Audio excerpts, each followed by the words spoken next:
Tracy asks, she wants us to ask you about what important elements should be considered when writing a longer case for support for a big institutional campaign.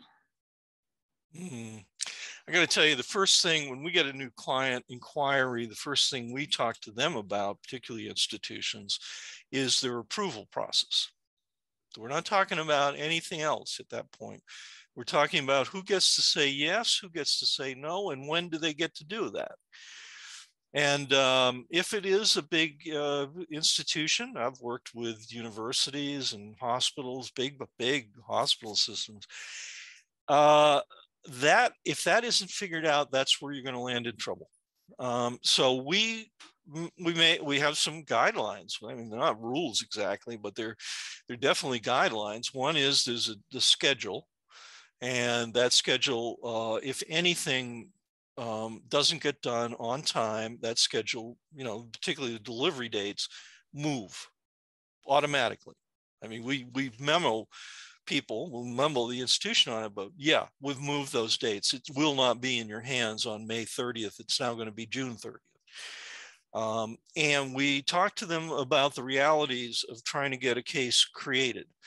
And, I mentioned that we're doing some interviews now. We're interviewing 12 people. That's a lot of people. It's very expensive for the organization, and it takes a long time, and particularly when you have to go through the material that comes in.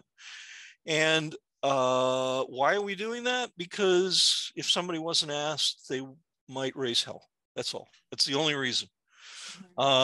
Because, in some ways, this particular case, you could probably write it almost without interviews, because they're actually coming late to the game that other people have done before and done well, and you could just, basically model on them.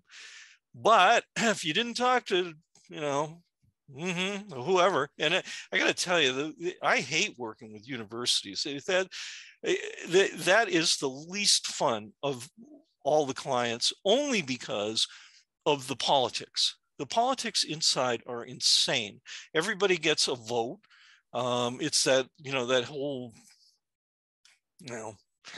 sure, your opinion is just as good as my opinion. No, actually it isn't. If you're a professor of physics, you don't know fundraising, probably. Sorry. Went Irish there for a moment. But yet I have to listen to, I have to pay attention to you and smile while doing it. Yeah. Great. Thank you.